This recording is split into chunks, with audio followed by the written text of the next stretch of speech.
Are you unsure what to do about some type of erosion or unsure what erosion is around your house? Stick around as we get into that in the question of the day. What's going on, guys? Matt in the hat. Matt Johnson Real Estate, powered by Keller Williams Diamond Partners. You are tuned in to the hot list. I come to you on Monday through Friday, each and every week. We hang out and talk real estate. We talk properties new to the market with recent price reductions, as well as something unique about the property I want to share with y'all and want you to know. I also answer a question of the day that is submitted by a listener of the show. And to get your question on the show as well as answered, stick around till the end. And of course, finally, I recognize and thank a sponsor of the week each and every week. This week is no exception, and stick around for more details. For my Facebook people jumping in here, make sure you comment hashtag live or hashtag replay, depending on how you are catching this. My YouTubers, thank you for stopping by, checking it out. Smash that thumbs up button. Doesn't cost you anything. Helps me get in front of more people. Helps that YouTube algorithm as well. And make sure you subscribe to the channel. Turn on those bell notifications so as I bring you new content, you can come and check it out. The property we are talking about today is right here in Emporia. Address is 2602 Apple Drive. It's in an absolutely incredible neighborhood, quiet neighborhood as well. It's a 4-bed, 2-bath house. It's a ranch style house, so it has an attached 2-car garage, 2,320 square feet of finished space, currently listed for 223,900. There. It's Friday. It's been a long week, y'all. Cut me a break. Currently listed at 223,900, courtesy of Eck Real Estate. Like I mentioned, it is in a great and quiet neighborhood. It's close to schools. It's close to shopping as far as the mall, grocery shops, and entertainment as well. So make sure that you check this house out by clicking the link in the description. It does have main floor laundry, which is always a plus. And it's got a full finish basement. Main floor does have open concept through most of it. And then when you get down to the basement, there are 2 bedrooms, an updated bathroom, and a game room down there. How cool is that? As far as other updates in the house, that includes new flooring, new windows, new roof, new gutters. Important shit, right? Absolutely. And an updated HVAC system as well, which is also one of the big ones. As far as the yard goes, it does have a large size yard that is fenced in, and it has not just a deck, but a deck with a bar area. How badass is that? To check out pictures of the deck for yourself, just click that link. It'll take you right to the website, and you can see this house for yourself. Should you have any questions, all you got to do, just come back here to Facebook, shoot me a message, or since you're already on the website checking out the pictures, just shoot me a message or call me directly from there.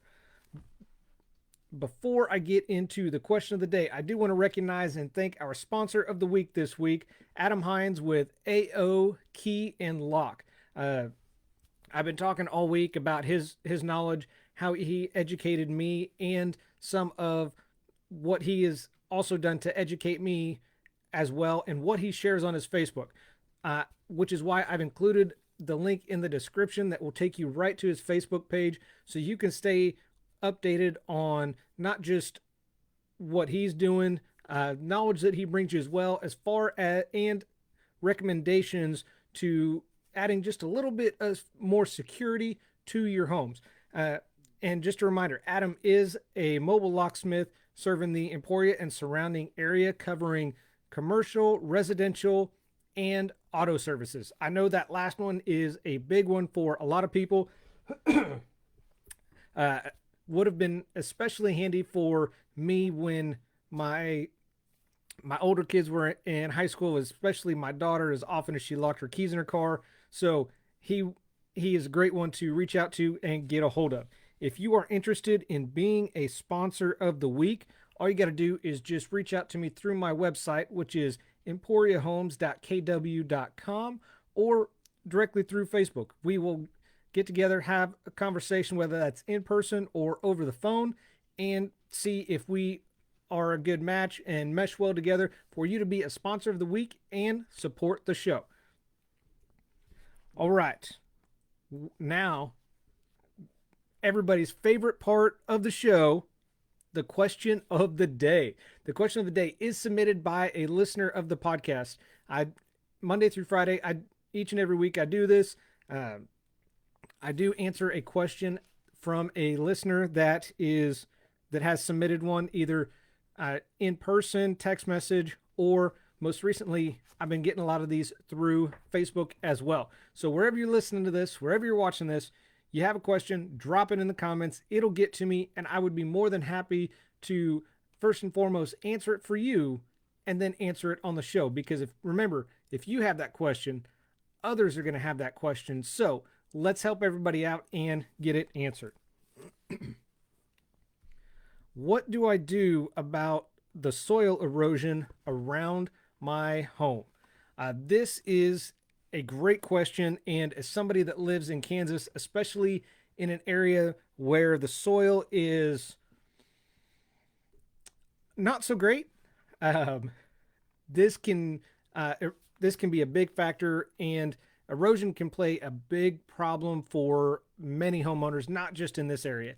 Even when you don't live in an area that is prone or has frequent flooding, there are other causes of erosion.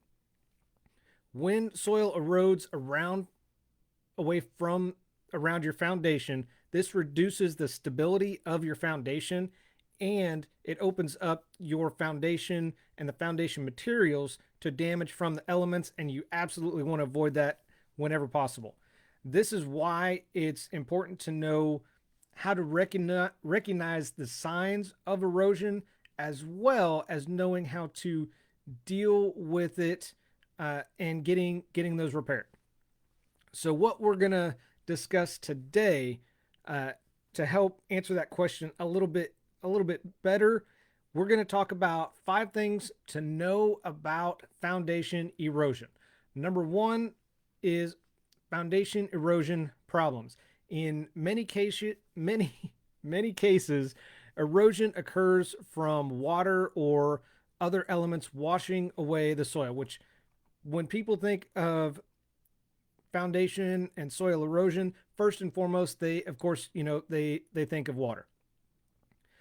This leads to underground portions of your foundation being exposed, or this also may kill the grass around that area that helps keep that soil in place and keeps it from eroding. The 2 biggest ones with these are going to be water and wind. And it's just something, especially here in Kansas, that we have to be conscious of and watch out for. As more soil erodes or washes away from the foundation, you may begin to see some cracks or even some leaks forming in the foundation walls on the outside or the inside. Over time, this is going to cause some of the elemental forces that are eroding away the soil, and it's going to begin wearing down your foundation, and that's just something you absolutely want to avoid, because you want to keep that house as stable as possible. Number 2, foundation instability. Additional direct damage caused by erosion is going to be the foundation instability. You may notice some foundation instability as erosion problems seem to worsen down the road. This can take the form of leaning foundation walls, shifts in the foundation, or buckling of the walls and tilted flooring. And I've been inside houses that have all of this. Fortunately, my house is not one of these, but I have had to do some foundation work to my house shortly after moving in. A home's foundation depends on the soil around it. You wouldn't necessarily think that, but as you get more into it, it makes sense, because when the soil is washed away from the house, that stability instability grows.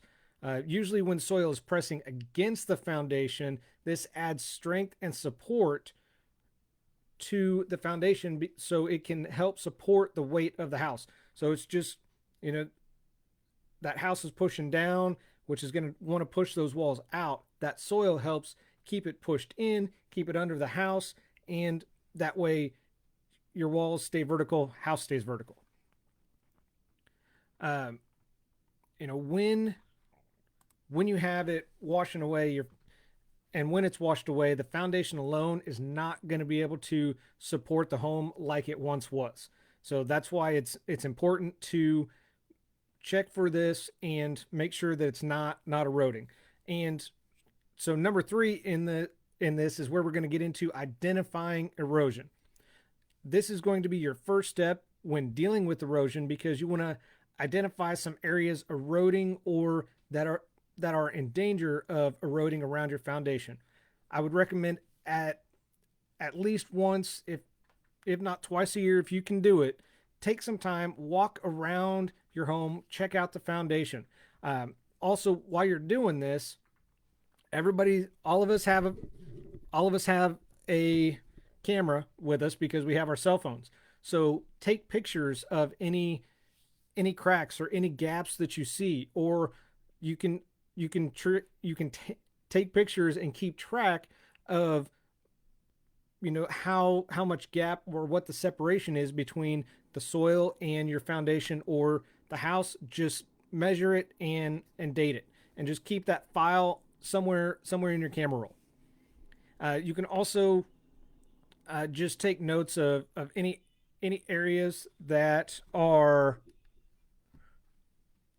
missing grass, maybe some low spots or some dips that are starting to appear, or there's portions of the foundation that are visible that shouldn't be visible.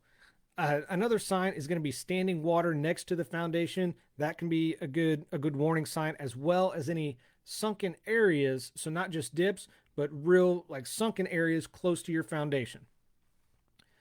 Notice that any parts of the foundation or lower wall have some unusual wear, or again, where it shouldn't be. These may be signs of erosion as well. Number 4, repairing damaged foundations. Once you have started to see the signs and you've identified signs of erosion starting to take place around the house, now it's time to take some action to get this remedied before it gets any worse. Cracks and visible damage to the foundation absolutely need to be repaired. Now, depending on the severity of what you're looking at and what you're seeing, this can be as simple as patching cracks or voids with concrete, or maybe as complex as calling in a professional to use jacks, level your home, and fill the eroded area under your foundation. Typically, they backfill it with either some type of soil or foam polyurethane. Also, keep in mind that any soil that has eroded away does need to be replaced. Now, you do have to be careful when you do this. It is recommended to use some type of soil stabilizer, and that's going to help with the compaction of that soil and help reduce any erosion in the future. If you live here in the same area that I do, or this part of Kansas in general, maybe even wherever you have soil like we do here, I really want to caution you with just adding dirt and throwing some soil against your foundation, because here we have heavy clay in this area. You can't go down very far without hitting some clay. And adding soil to your house or around the foundation when it's not truly eroding has the same effect on those foundation walls as if it was eroding away, meaning it's going to put too much pressure on those walls and push them the other way, because the clay here will expand and contract, and you'll see gaps that are large enough here that, some of them I've seen around my house that will almost fit a tennis ball. But I don't put any any soil against the house, because I know once it rains and come wintertime, that's going to fill back in. And if I add some more in there, it's going to push and add unneeded and unwanted pressure against that foundation. So just be careful depending on the soil type that you have where you live, and kind of know and caution with that. And finally, number 5, preventing erosion. This can be one of the most important things that can be done, because you're going to be able to prevent it before it even happens. So some of the little things that you can do for this: just ensure that your gutters or downspouts are working properly, that they don't need to be repaired, or if they just shoot out less, maybe 6 to 12 inches from the house, take some downspout extensions, add them on there as well. Maybe you need to install new gutters, because this is going to help direct water from the roof and down away from the house. You can also build some flower beds or plant grass next to your foundation. I've also seen decorative gravel beds as well. Like we have gravel around 3 out of the 4 sides of our house, and that just kind of helps with that erosion as well. And all of those, no matter what you do, are going to help prevent soil erosion, and that's absolutely that you want to do. Like I did mention when we were talking about number 4, if you are adding soil and adding dirt around the foundation, make sure you do this with the purpose of regrading the house and not just throwing it on there to fill those gaps and those voids. Because if you throw it on there to regrade it, this is going to prevent the runoff from even reaching the foundation. So it doesn't take much. All you got to do is just put enough on there to just do some regrading to help direct that water away from the house. You can also, and part of the foundation work that I did was I installed a French drain on the outside of my house. Or you can do this on the inside as well. Entirely up to you. I did this French drains or other type of runoff barriers, either one that you can do this, and this just redirects water where you want it to go, not where it wants to go. So having covered all that, I hope that answers the question. If you're still unsure of what to do about erosion, or need something and explained a little more depth, please give me a call, let me know, or contact a landscaper, foundation expert wherever you live, and talk to them. Get them out there and see what they see what they recommend as well, because they can not only help point out some potential issues or some red flags and warnings, but they can help remedy it and take care of it as well. So that is going to do it for me today. I've got some meetings to get to, so thanks for watching the Hot List with Matt in the Hat. Matt Johnson Real Estate, powered by Keller Williams Diamond Partners. I do this because your experience matters and should be trusted with a veteran. Y'all have a phenomenal Friday, and I will see you back in here on Monday. Take care.